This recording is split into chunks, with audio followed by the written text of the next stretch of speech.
Now, I've touched on this subject already in the introduction when I was comparing photography, paintings, and renderings, saying that we have so much agency over literally everything that rendering is more akin to painting than it is to photography. But there are other valuable peculiarities when it comes to rendering that can help us make light as malleable as geometry.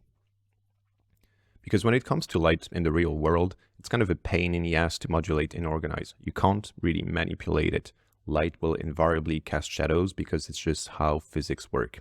And natural light can't really be moved around at will. While you need, of course, to stick to a sort of logical sun orientation, you can more easily cheat to get the extra element in the light if you need it to be. In real life, it's something, if something is in the shadow, you're basically fucked. This is why Henri Cartier-Bresson, a photographer I mentioned several times in the earlier diamonds, coined the phrase the decisive moment. The decisive moment referred to that specific moment in time where you are pointing to a scene and the sort of like stars align, or rather all the components of composition align. Intent, light, color, and frame come together in a moment that is often very brief. Cartier-Bresson was mostly doing what we'd call street photography and therefore had a very dynamic surrounding and subject to work with. And this decisive moment is really that split second where everything comes together. And if you miss it, well, it will never come back, or at least not in a spontaneous way. But in a 3D environment, there is no such thing as a decisive moment.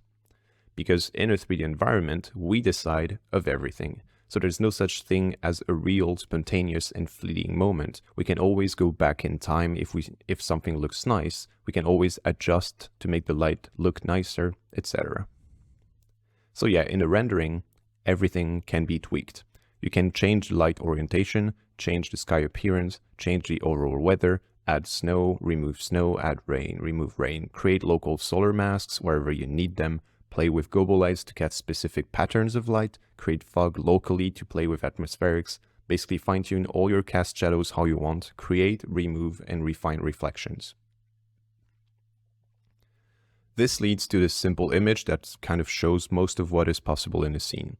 You can have cast shadows or not. Quite nice if you have an annoying context object that is casting too much shadow. You can have an object not being reflected, which is quite nice if you want to use your own backplate, for instance.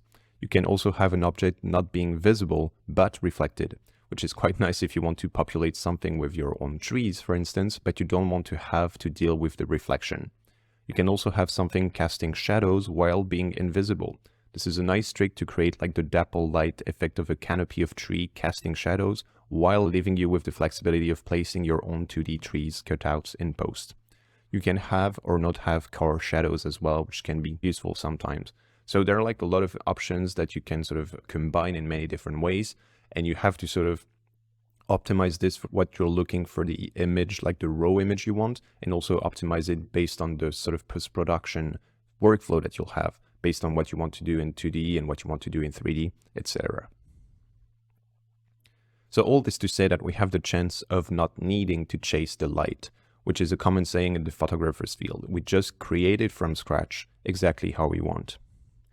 But because light is so malleable, we need to understand precisely how it affects our perception in order to choose wisely the scenario for a composition.